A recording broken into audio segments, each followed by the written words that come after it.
Welcome back to DevelopLex. Today you have Weston and Ross in the studio, and we are elated to welcome on Buddy Cowgill, Norwood Buddy Cowgill. We have been wanting to talk to Buddy for a very long time. He spoke at CPAL, which is a commercial property association that I'm a part of a few years ago. And right after that interview, I said, we have to get him on the podcast. Their company has had some stuff going on to where big projects to where they couldn't talk a ton at the time, but he has agreed to come on, and we are very excited to hear about his life story and how he has gotten to the place he is today. So I'll let him introduce himself. So we'll kind of go into backgrounds, and then we'll go into kind of the day-to-day of what your working life looked like. So Buddy, welcome on. Well, thank you. Thanks for inviting me. And I'm sorry it's taking so long. Hey, that's okay. we are pumped to have you here. So we're talking a little bit beforehand. Born and bred Lexington, or just or born and raised Lexington, or how did Lexington come about? Well, I think I mentioned to you I was raised on Chenault Road in Chevy Chase, and at that time, believe it or not, those were starter homes. And all the young people, the young professionals moved there. And how my father got there, I have no idea how because he certainly wasn't a professional. He was a salesman, a food salesman for Paramount Foods. And but that's where I grew up, and we've had a lot of good folks that grew up about the same time. Lawyers, doctors, ministers, you name it. We've had everything that I grew up with, and but it was strictly in the 50s type of, Sure. environment. It's certainly not the environment of today. Yeah. Now, so you grew up on Chenault. Did you go to high school in Lexington, college in Lexington? Yeah, it's real crazy. It's real crazy. Back then, Chenault Road was in the county, and the city school was Cassidy, and the high school, the junior high was Morton.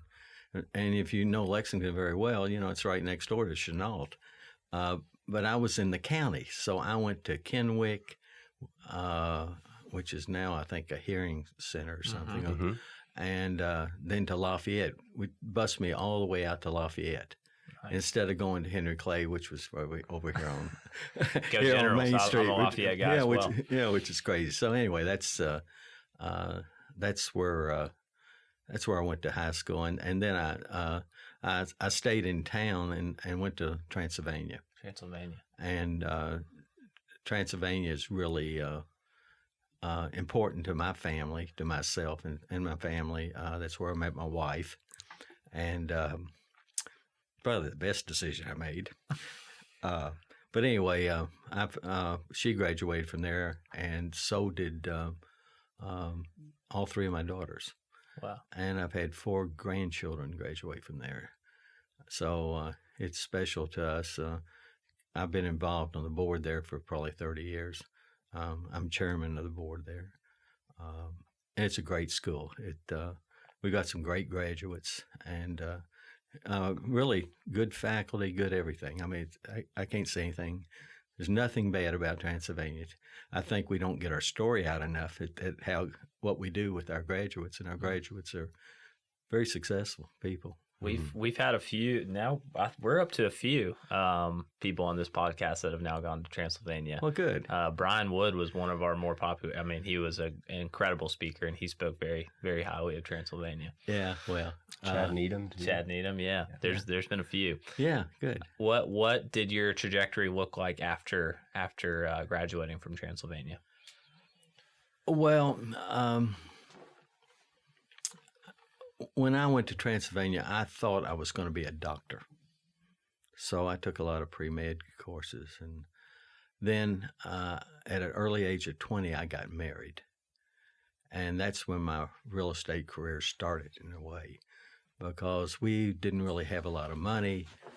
And so I rented a house down by the University of Kentucky and started renting to students in the house living with us, so that I could live free.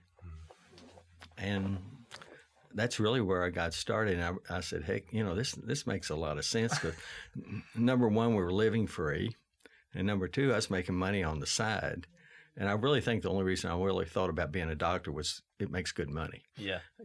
And but anyway, that's how I got started. And then we ended up renting a couple more houses. Then I bought some houses, and it just kept going from there.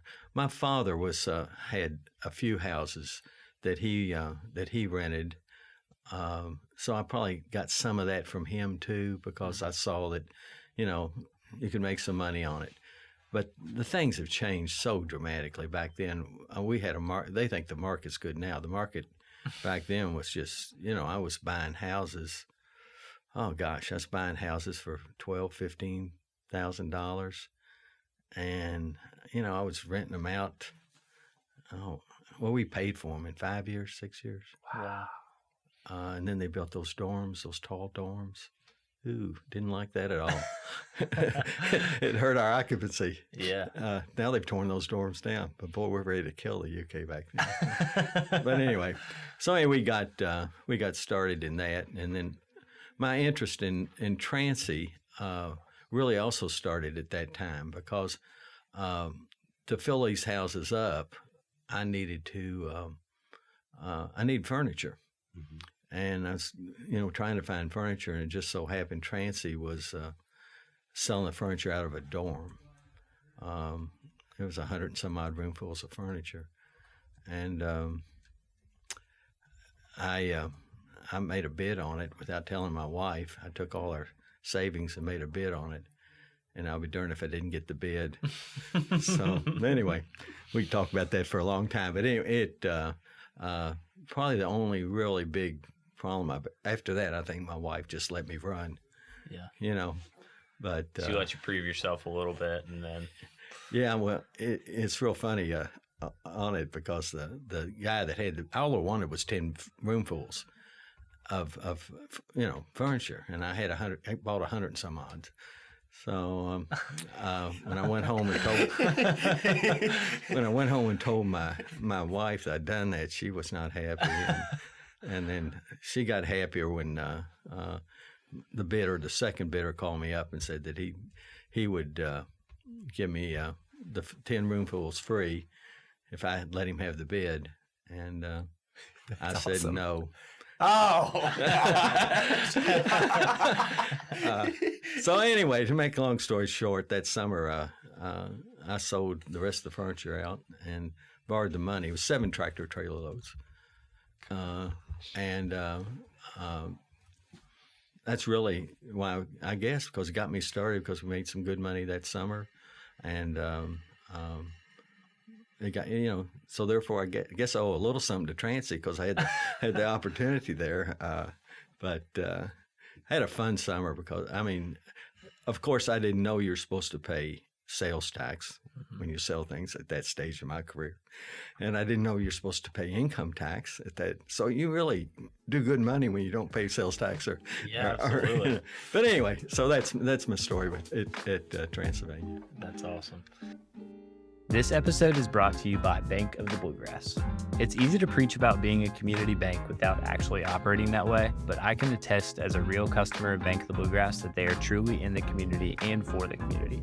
Whether it's closing a real estate transaction that needs some creativity, troubleshooting an issue where you need a real person on the other end of the phone, or just the simple fact that when you walk in the door, your banker knows your name, Bank of the Bluegrass has you covered. Plain and simple, the best bank in town.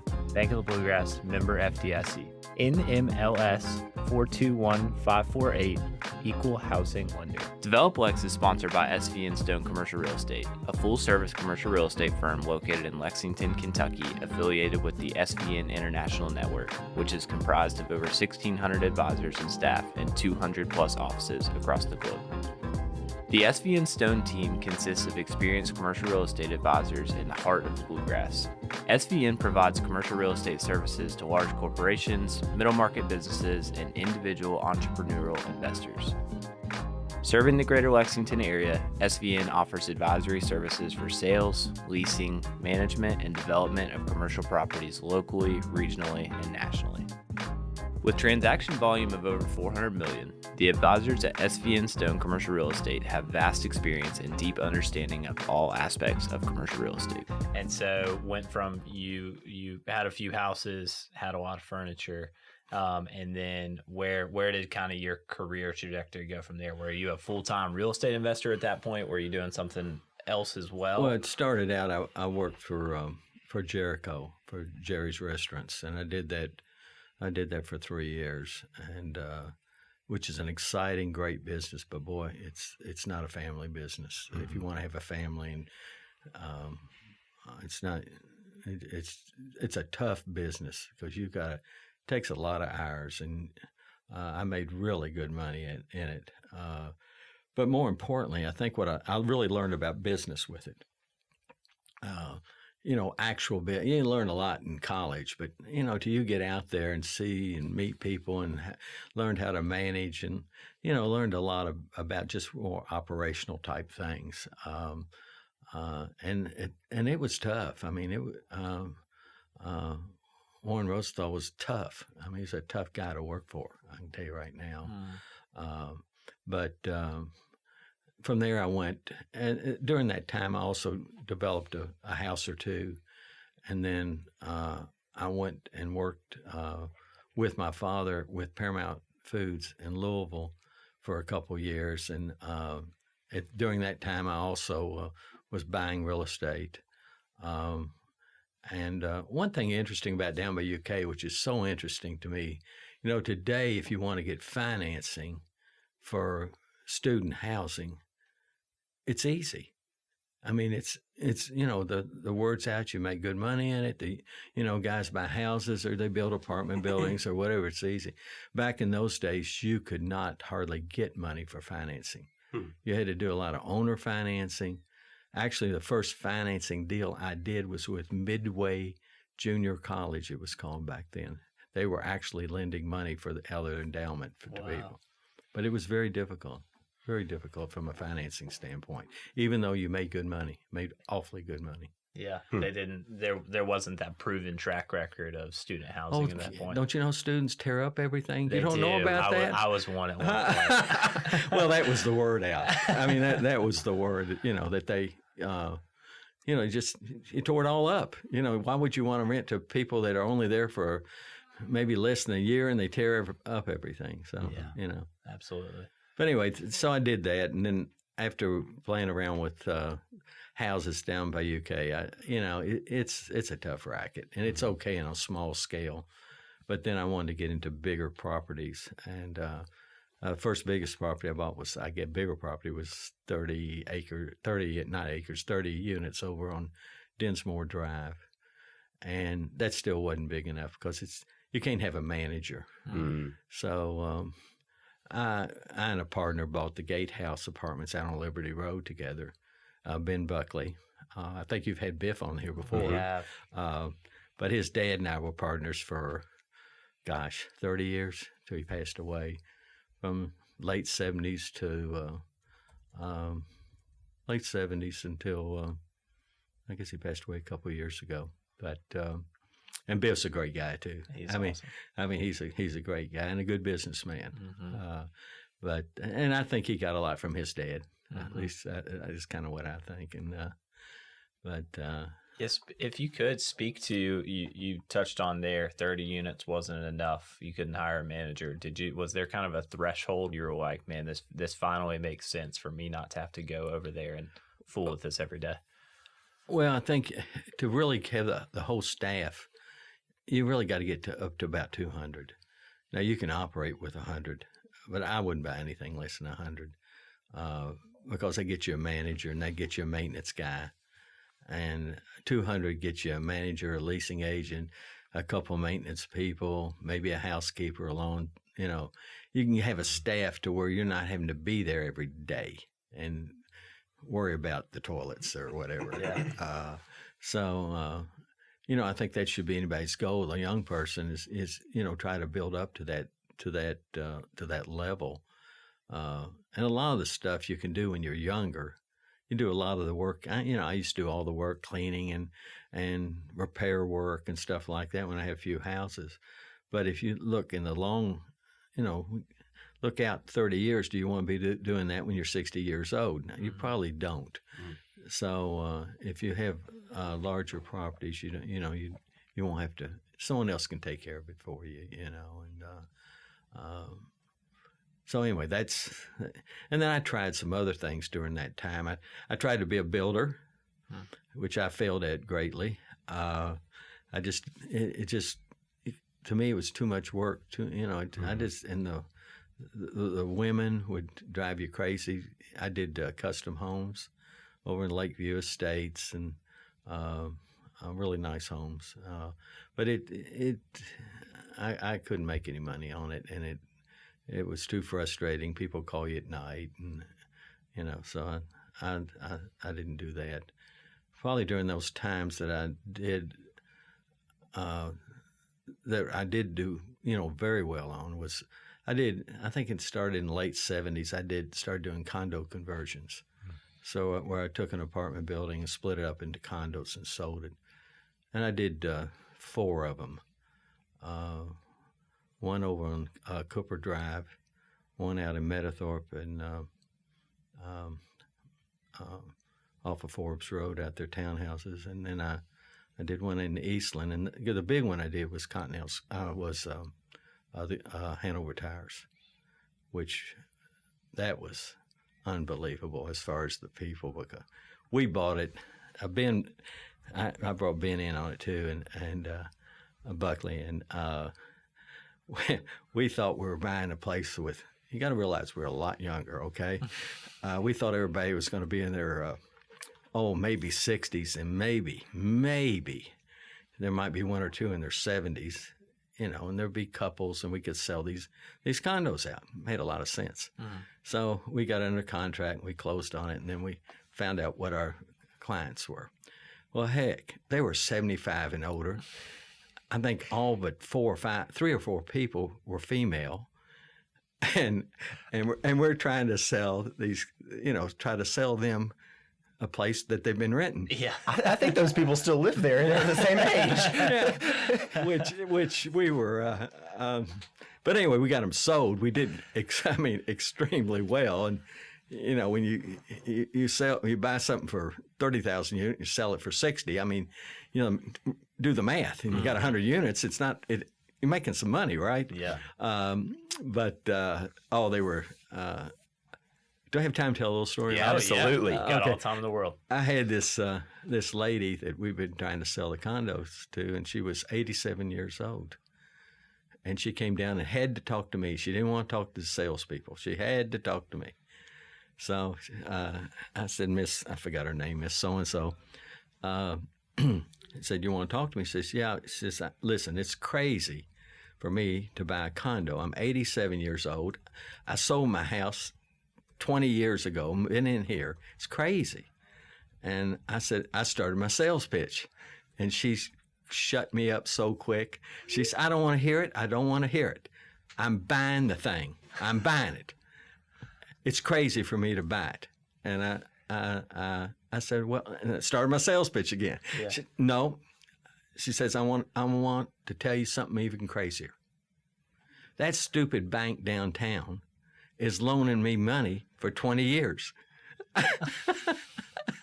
At 87. At 87 years old.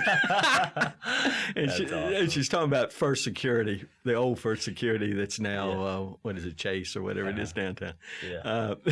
But loaning me money for 20 years. And I thought, so I called a friend of mine that was in the, Lent-owned homes. I said, can this really be true? And he said, they can't, if she's healthy, age cannot, Yeah. Oh. Age, you can't, if she's healthy, you can't discriminate by age, which, so I don't know how much longer she lived there because. Hey, she might still be there. Who knows? It would not surprise me. It would not surprise me. Might have refinanced or something. Craftsmen Contractors is Central Kentucky's one-stop shop for roofing, windows, siding, and gutters. CraftsmenContractors.com/contact us will get you straight to the form you need so that their team will get in touch about your project. Or just text Stephen at 246-0108. When they finish your project with windows, siding, gutters, or roofing, you'll see what they mean when they say we build with integrity. Are you looking to start or scale your real estate portfolio in Central Kentucky? Check out Rapid Fire Investments.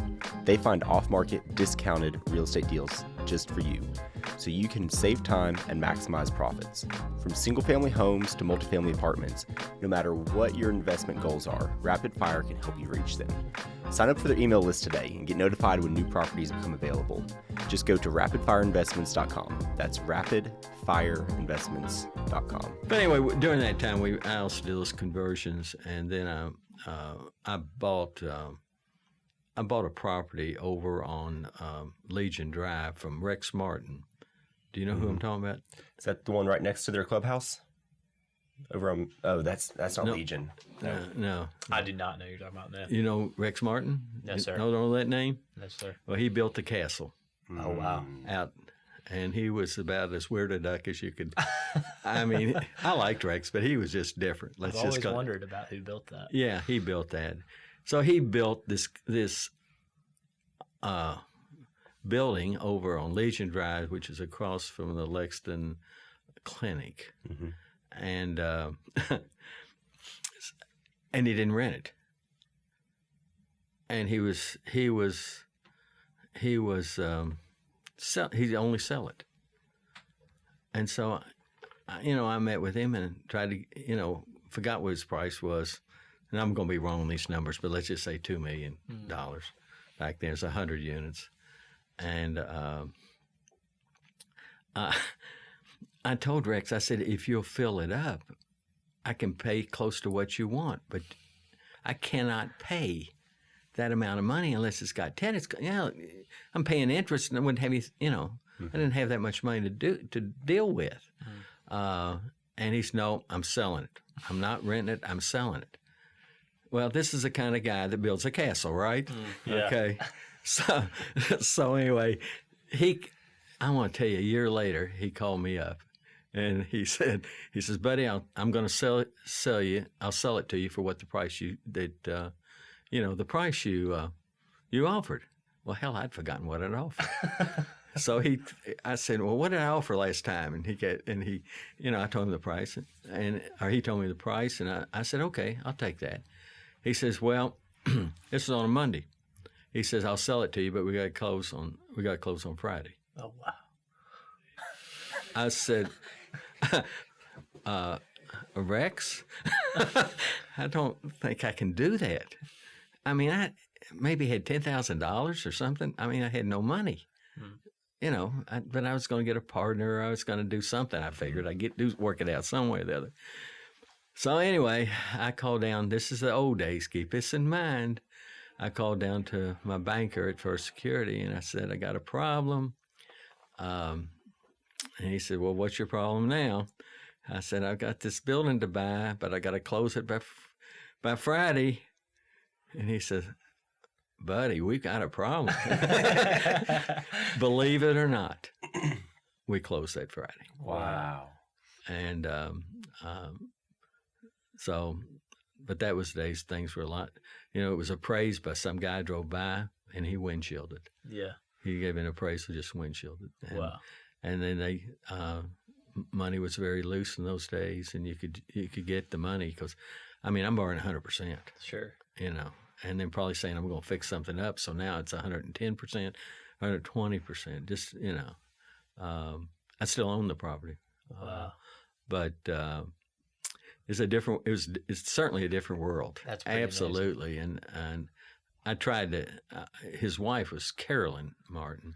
She owned Continental Tires, and so during that same time, I was trying to buy that, but I didn't get it. And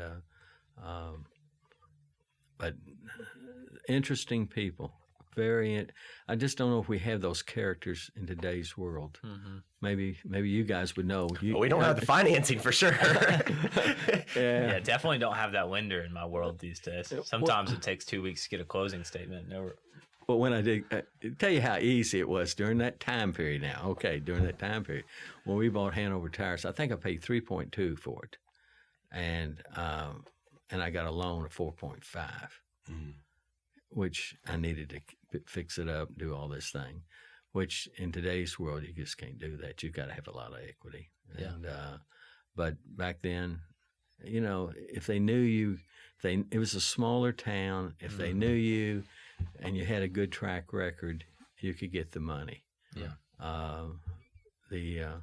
The only hard times I ever had business-wise was when the interest rates went to 21.5. Now, that's hard to believe, but it went to 21.5.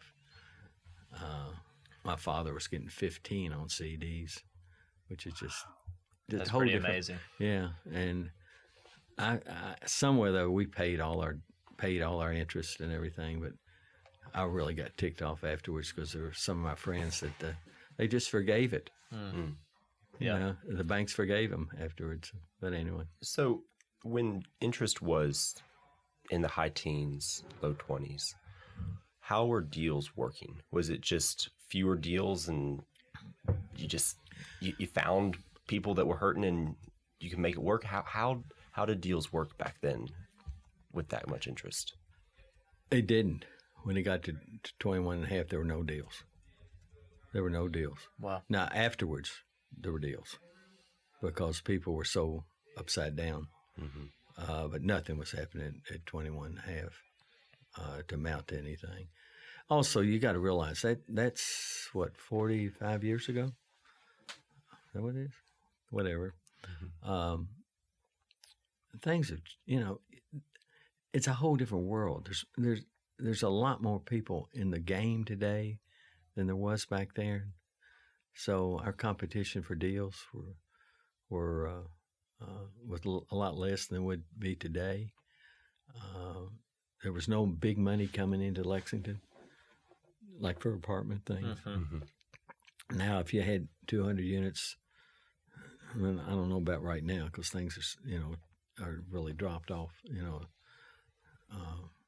All large real estate deals are probably falling, 50-60% in the United States right now. Just not much sales activity. Yeah. But back then there weren't any of the big boys in here. You weren't competing against people from out Like of a Lexington. REIT, like a REIT, those type of people. But it's just a different environment. But people that are in it today at all levels, they'll make it work some way or the other. And we'll get through this interest rate. We'll either, we'll get rents up or the interest rates down or a combination of both. I mean, it's just it's just going to take a little time. But the future's great. But I know some people will struggle right now, especially if you borrowed money that's not fixed, and now you were used to paying 4%, and now you're paying 8%. Well, there'll be some opportunities for some people to pick up those properties that people just can't afford it. But I don't see, nationally, it's not.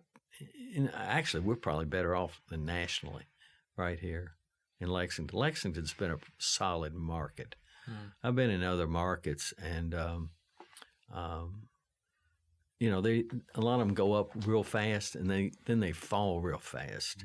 And Lexington it's been kind of like a steady increase a little bit each year. And if it does go down, it goes down just a little bit. Not, Why do you think that is? Well, we got. We don't have the speculators here that much, and the size of our market is small. We're not an exciting place because we've got restrictions on growth and everything. So we're not like a Houston or an Austin. Houston, not well, more Nashville than Knoxville, but even Knoxville. Knoxville is you take Tennessee is. Tennessee, 30 years ago was about like Kentucky. Now it's twice or 3 times. I don't know what the numbers are. From an economic standpoint, they've had some dynamic leadership in Tennessee. And they have TVA down there, and they've got I don't think unless they've changed it, they don't have an income tax Right. in Tennessee. And I've got a real good friend that's from Knoxville that and his basic thing was a lot of government stuff at Oak Ridge, and there's a lot of government things down in Tennessee too, beside really pushing healthcare in Nashville especially. And just like in Lexington, I mean, if you took the healthcare out of Lexington, this place would dry up. You take healthcare out and take University of Kentucky out, I mean, there'd be nothing here. Mm-hmm. I mean, people be leaving left and right. But I guess that's it. I'm not sure, but there's a difference in all these cities and states. I've worked I'll tell you, well, after I have talked about what I've done here in Lexington, the biggest thing I ever did was I had a company called Studio Plus, and it's an extended stay company, and I worked in 30 states, about 30 states, and over 50 municipalities. And the difference from the development side is striking. It was striking.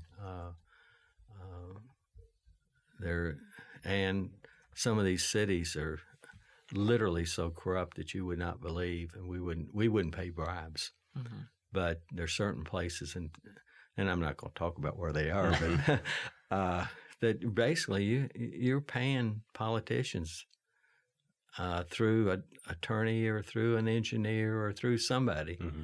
And the good news is, and I haven't seen that in Lexington as far as fringe stuff, but not just everybody corruption. Does it. Outright corruption, and everybody says, we're corrupt. Okay, that type of thing. But you get educated if you work in that many places.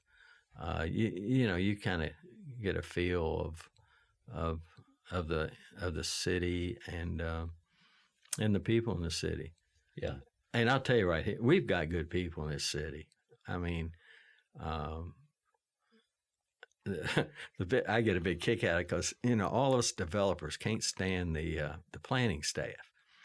Well, I don't think any of us think where they're coming from, and these guys or women, they've got a tough job because whatever they do, there's somebody that's not happy. Yeah.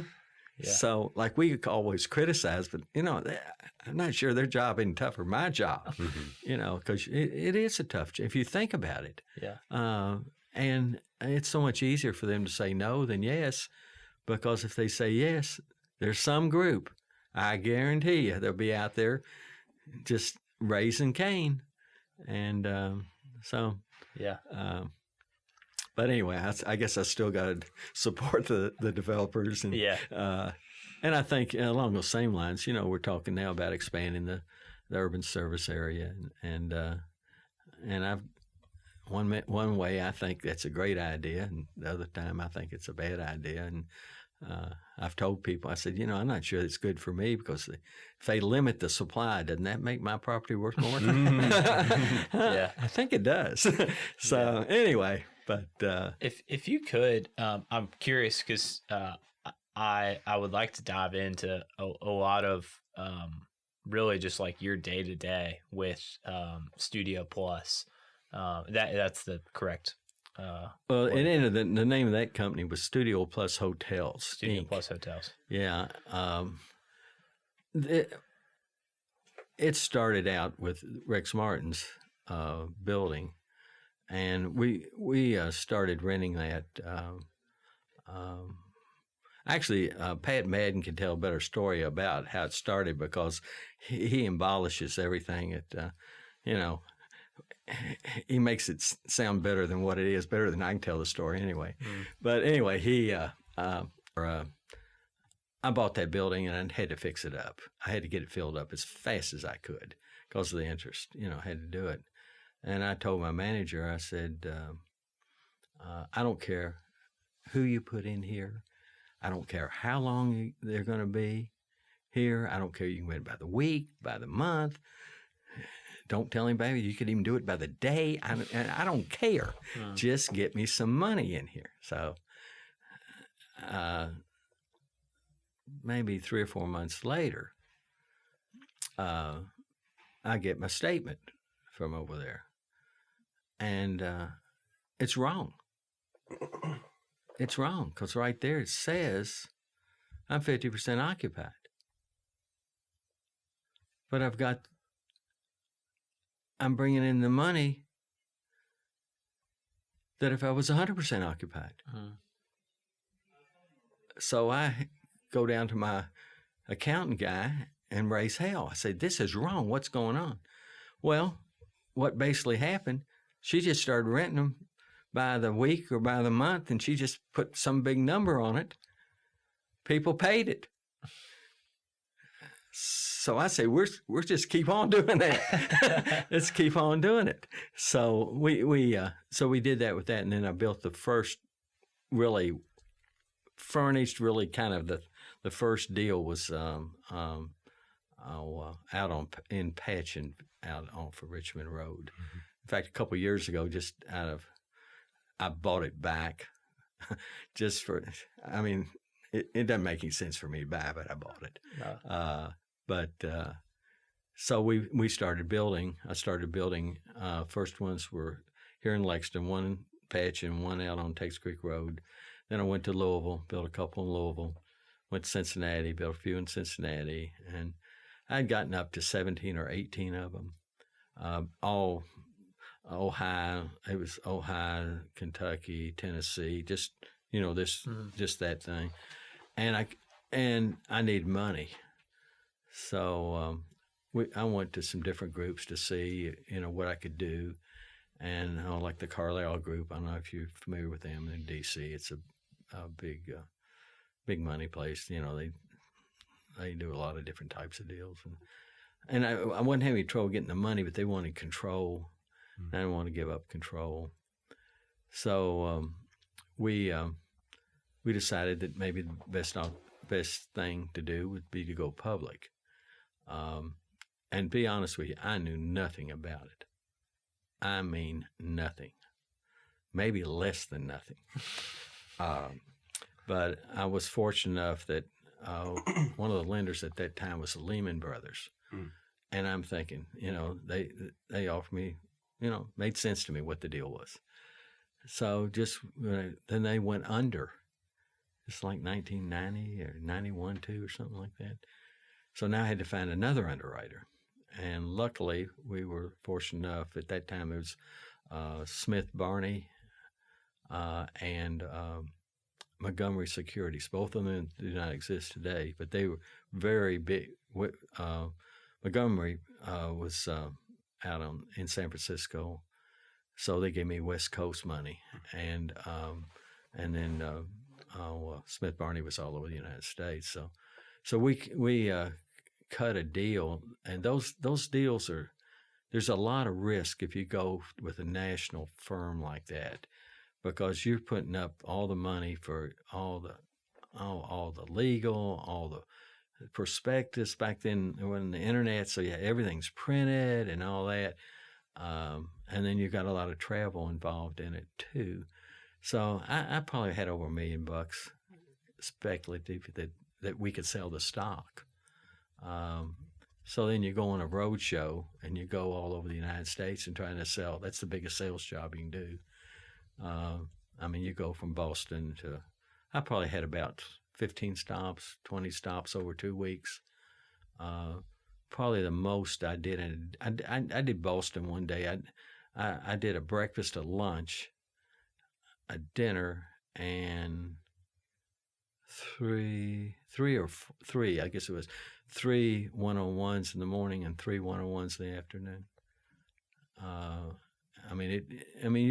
It's very hectic. It's a lot of fun, a lot of work, but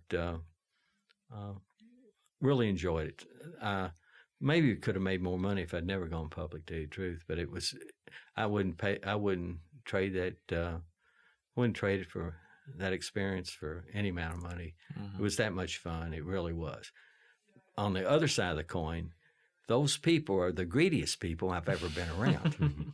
I mean, they are greedy, beyond greedy, and they live the high life, man. It's a different world.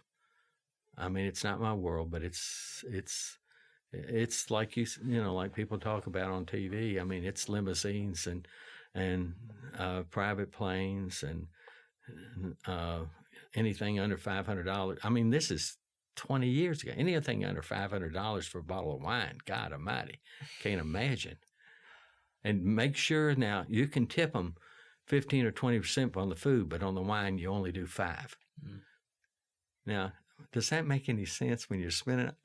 Yeah, makes no sense at all. But it's a great experience, and we were oversubscribed 3 or 4 times, so we were off to a good start. And then we had a secondary offering after that, and at that stage, it wasn't my world. It really wasn't. We were doing great, but you had to be gone a lot. I had to travel a lot. You have all these analyst meetings that you got to go to. I was in New York so much that I knew where every street light was almost. I mean, I was up there so much, and of course they take care of you. There's a car here and a car there and a plane here and a plane there, and but it's a great experience. It's a great experience, but I knew it wasn't my. I'm really kind of a family guy, and I just knew I couldn't keep my family together or keep me together. Pretty soon I'll be thinking I'm pretty smart. You know what I mean? Yeah. You get your ego going a little too big. So I decided to merge it with Extended Stay America a couple years after we went public with NASDAQ. And then I merged it with them, and then we put it on the New York Stock Exchange. By the way, if when they ring that bell, just push a button. By the way, there's no bell to ring. It's push a button right up there on the little podium. But you got to push the button. Oh yeah, I got to push the button. That's pretty amazing. Yeah, we got to find that picture. I don't have a picture of it. I should. Oh really? Yeah. And back then, the NASDAQ didn't have a. There wasn't. Nowadays it's. You can see the NASDAQ. They have a place, and there's no place on the NASDAQ. You didn't have a ring the button or do anything like that. But I also enjoy my time with ESA and that got into another different world for me, and that world was the big money world. And ESA was founded by a friend of mine, George Johnson, and his partner Wayne Huizinga. And I don't know if you guys probably don't know who Wayne Huizinga. He started Blockbuster and factories. I mean, I think he had 3 or 4 500 companies. He owned all the sports teams in Miami, the Dolphins, the hockey team, the baseball team. But Wayne was something else, and but that's when I had my Air Force, so I could call up any size plane I needed because he had every plane you can imagine. Wow! If you needed if you need a small jet, big jet, middle-sized jet, helicopter, you name it. He different world, but I mean that's another world, a world I don't care to be in. But it's a lot like what you see on some of these shows on TV, like Billions or that type of world. And I mean, it's the world that. I go down and visit Wayne and what's the name of that down in North Carolina. Big mountain or great mountain or Black Mountain. Yeah, well, someplace down there. Yeah. He owned a golf course there and a resort type thing and everything. And So you'd fly. He'd send a plane for me here, and then I would fly to Hickory. Then I'd get on a helicopter, fly up there, and then we'd land we'd land right on the golf course, right on the number one. Wow. And of course he'd have his big car there, and it really kind of stupid, to tell you the truth. Which in today's world you could do with Zoom and nothing else, and you didn't have to do all that. But it's you get in that high finance, and you get into those kinds of companies and people, and it's a different world. It really is a different world, and I don't want to say it's corrupt, but I can say they're very greedy people. Yeah, they're extremely greedy people, and $1 billion's not as good as $2 billion. Well, who needs more? Who needs $1 billion? That type of thing. But anyway, it was a great experience for me. A great experience. How did you kind of balance that? So all the while you were living right here in Lexington, right? Or were you? How did you kind of balance that perspective with you were taking a helicopter and landing at a first tee, and then you're coming home and doing the Lexington thing, maybe going to How did you kind of balance that perspective? Well, from a business standpoint, it wasn't a problem. From a family standpoint, it's hard to get your mind wrapped around the family when you have, they're pumping you up constantly. I mean, and they're talking big dollars, and it's always everything's over the top. So it's hard to keep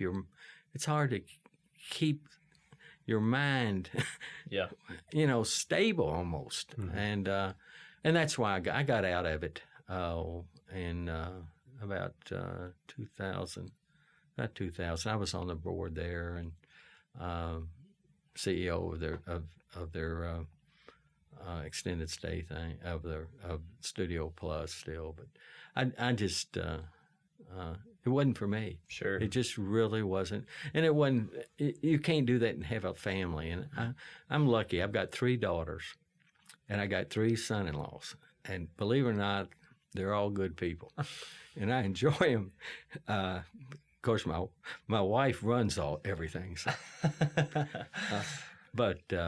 So I don't think I could have, if I'd stayed that, I think it'd been very difficult for me to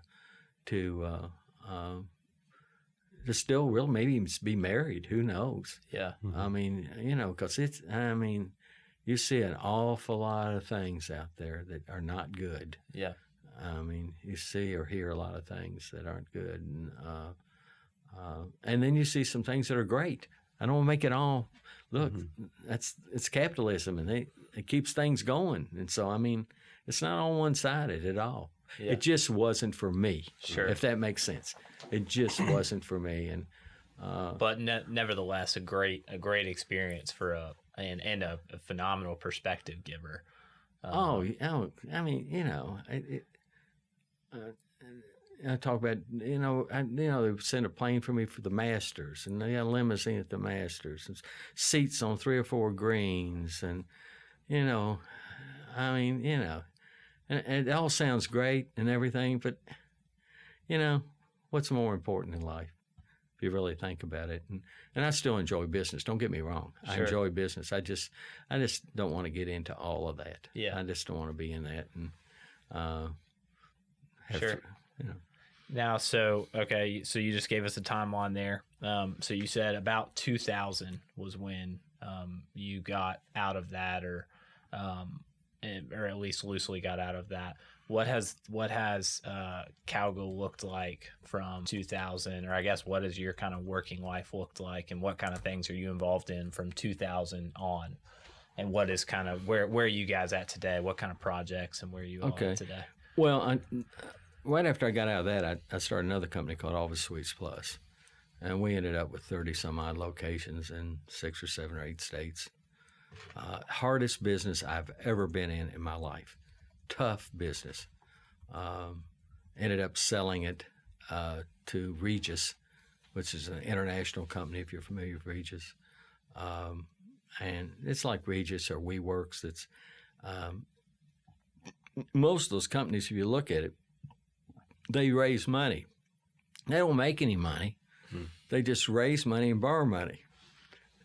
But it is a tough business, and I got, luckily I knew old Dixon, Mark Dixon, who was head of Regis, and he is a character. But I was able, with the help, my son-in-law Jay Boffman was head of that company, and with his help, we were able to sell it. And I'll tell you, we just couldn't make any money in it. Mm-hmm. It's the first thing that I've ever done where I didn't feel like I tried everything. I couldn't get it to work. Mm-hmm. So luckily, we found somebody that would pay for this. And because he just needed more places, and he could raise some more money.